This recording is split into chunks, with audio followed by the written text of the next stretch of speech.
want to share something with you that has changed my life. Thank you, Jesus. Thank you, Lord. No one ever could have convinced me that this could have happened to me. I started out very humble beginnings. When I was in 5th grade, I was identified as EMR, labeled educable, mentally retarded, put back from the 5th grade into the 4th grade, and stayed in that category until I got out of high school. But I met a high school teacher who one day changed my life. He said, someone's opinion of you does not have to become your reality.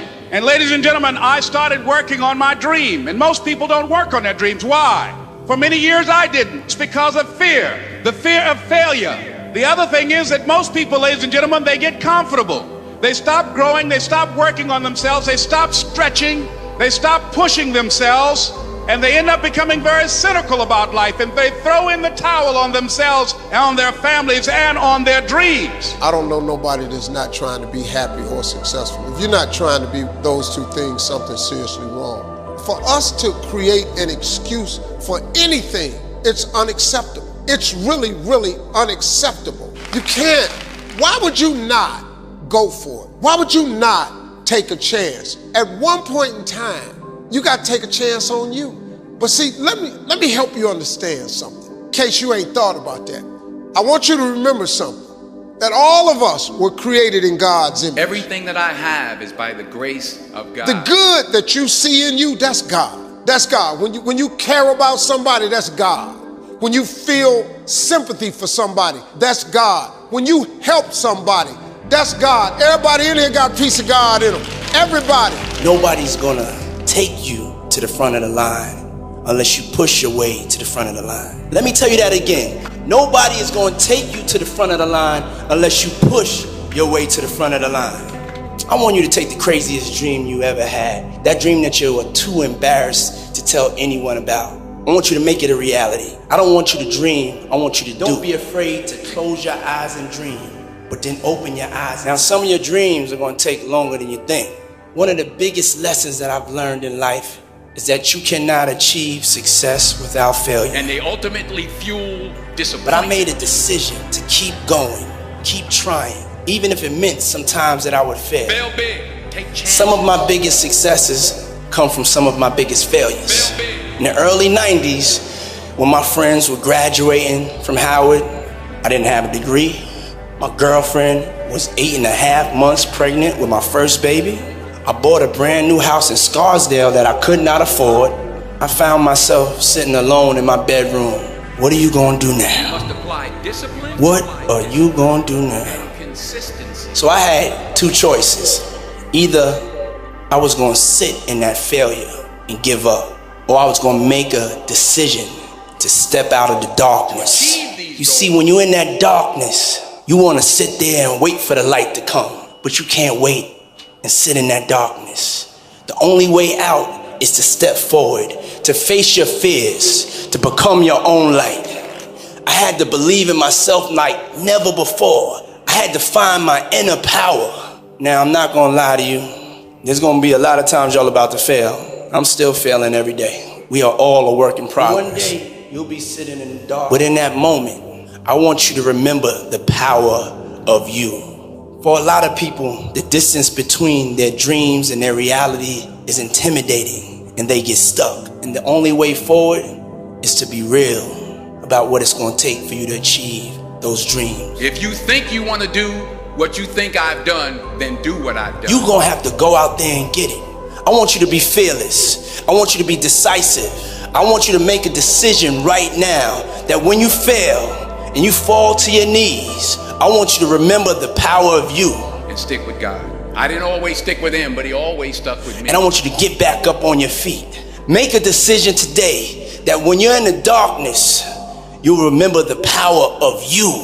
And as you face these obstacles that I'm telling you about in your life, y'all know my motto: can't stop, won't stop. Because here's the deal. God, when he created all of us, he gave you a gift at birth. At birth, he gave it to you. The cool thing about God is he didn't hide it from you. He didn't put it on a mountain.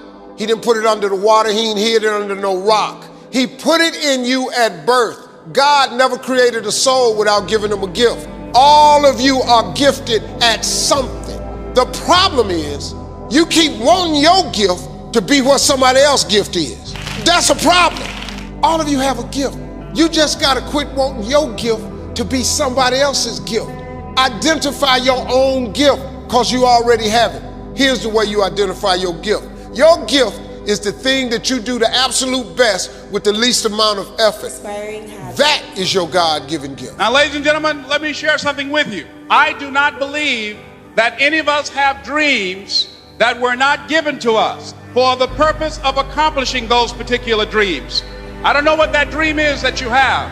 I don't care how far-fetched it might appear to be. I don't care how disappointing it might have been.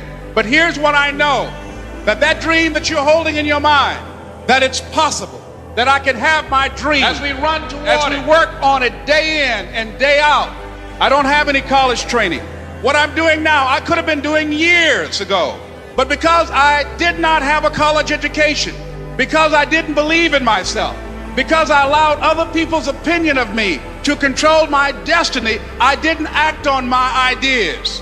It's necessary that you get the energy drainers out of your life, people who don't want anything, people who are not striving, people who are not challenging themselves, people who aren't growing, people who have stopped dreaming.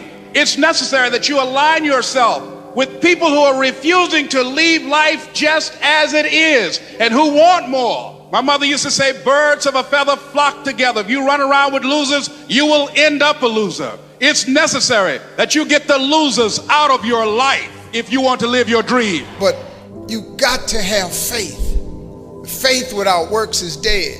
You hear it all the time. You go to church and you learn all these scriptures, but then you don't apply none of them to your life. I kid you not. These principles of success, they've taken all of these scriptures and they put them in books. I maxed out 3-4 scriptures to get here. Everything comes from the Bible. You really don't need self-help books. All of that information is in Proverbs. They just reworded it because people don't know how to read the Bible. I'm just giving you real talk now. I'm just trying to tell you how I got here. Your real life, the one God really got for you, is in your imagination. It is not in your current situation or your current paycheck. Your problem is you keep telling your imagination to the wrong people. See, if you want to kill a big dream, tell it to a small-minded person. It's dead. How many times, man, have you had a tremendous idea? Something you thought was the one, and you went and told it to your loved ones and your so-called friends, and they shot it down. I mean, you was convinced that it was just, oh man, I just came to you. And you told it to them and they shot it down. And you thought since they was your loved ones and their friends and they got your best interests at heart, you believed them. You was wrong. You let them talk you out of what God got for you. Faith is the substance of things hoped for and the evidence of things not seen. I talk to so many people who get older and they've lost the faith. If you are sitting in here thinking that you're too old to listen to what Steve, hell, I'm 60. I'm 60 years old, but I still rely on my imagination. What I'm sharing with you is stuff that everybody can apply today. I'm just a real dude. I don't even have the education you all have. I flunked out of school. I was hoping I would get on TV. I wrote it on a piece of paper when I was 10, but when I wrote it on the paper, it wasn't factual. I was just hoping. You just got to start with the hope. Faith is the substance of things that you hope for. You just hope something jumps. Your imagination is actually God showing you a preview of a coming attraction that he has for you. The moment you don't believe in your imagination, you negate what he got for you. Some of y'all still sitting here with the ambition of opening a business one day, but you scared to go start the business because you got a job and you got bills. Rich people got bills. Everybody got bills. Hell, I got bills. You're going to let the fact that you got some bills stop you from opening the business, the thing that God done put in your imagination? So you're going to squash that because you got bills. Everybody got bills. It's necessary to know that everybody won't see it, that everybody won't join you, that everybody won't have the vision. It's necessary to know that a lot of people like to complain, but they don't want to do anything about their situation, that you are an uncommon breed. You know, you have to know within yourself that I can do this. Even if no one else sees it for me, I must see it for myself. It's also, ladies and gentlemen, necessary that you be creative. when you're working on your ideas, that you understand the importance of readjusting your strategies. Many times we can have a great idea, but if you're not advancing it in the right way and things don't happen, you become discouraged and think the idea doesn't work. No, that's not true. It's necessary that you be flexible, that you are always thinking of how can I improve this better. It's necessary for you to always explore various ways in which you can improve the quality of service that you're providing for the people, because you model integrity and determination and ambition and truth and honesty. No one can do it for you but you. And even though you face disappointments, even though you will experience some setbacks, it goes with the territory. It's not over until I win. And I'm saying to you, what if all of us took that attitude after we face a rejection and a no, or we have a meeting and no one shows up? What if we have that kind of attitude? The car's repossessed. Nobody believes in you. You've lost again and again and again. The lights are cut off, but you're still looking at your dream, reviewing it every day, and say to yourself, it's not over until I win. But the next thing, ladies and gentlemen, I want to share with you that some of you already know that it's hard. It's not easy. It's hard changing your life. In the Penobscot building in Detroit, Michigan, where I was operating my business, and I fell on some hard times, and I was sleeping in my office, and it was hard coming through the lobby. And sometimes they would laugh. There's a guy talking about becoming successful, and look at him. He's bathing in the bathroom upstairs on the 21st floor. He sleeps on the floor. Him and two other dreamers up there. Look at him. It was hard, ladies and gentlemen, coming to speak to people. And I was facing financial difficulties in my own life. I was behind on my bills and my dreams, and I'm saying to them, you can live your dream. It was hard, ladies and gentlemen. It was very difficult to pick myself up each day believing that I could do it. There were times that I doubted myself. I said, God, why is this happening to me? I'm just trying to take care of my children and my mother. I'm not trying to steal or rob from anybody. Why did this have to happen to me? It was very hard. For those of you that have experienced some hardships, don't give up on your dream. As you hold on to that dream, there are moments when you're going to doubt yourself. There are rough times that are going to come, but they have not come to stay. They have come to pass. People who are running toward their dreams, life has a special kind of meaning.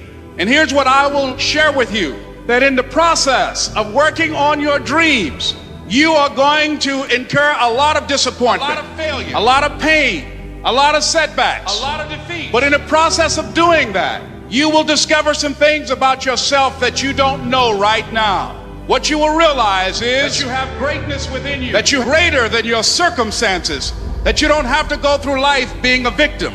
Most people have done all that they're ever going to do. They raise a family, they earn a living, and then they die. The people that are living their dream are finding winners to attach themselves to. The people that are living their dreams are the people that know that if it's going to happen, it's up to them. The people that are running after their dreams are the people that are hungry. It's a long shot, ladies and gentlemen, from Liberty City, an abandoned building on a floor, never knowing my mother or father. It's a long shot. No college training, labeled educable, mentally retarded. But I kept running toward my dream. Repeat after me, please. It's possible. I can live my dream. It's necessary. Surround myself with winners. I've got to make it happen. And if you simply go after that thing that you want with all of your capacity, strength and sagacity, faith, hope and confidence, and stern pertinacity, with the help of God, you'll get it. Thank you. It's not over until I win. I was bound and determined to show them that I could. Tell me I can't do it. I will prove you wrong. I will show you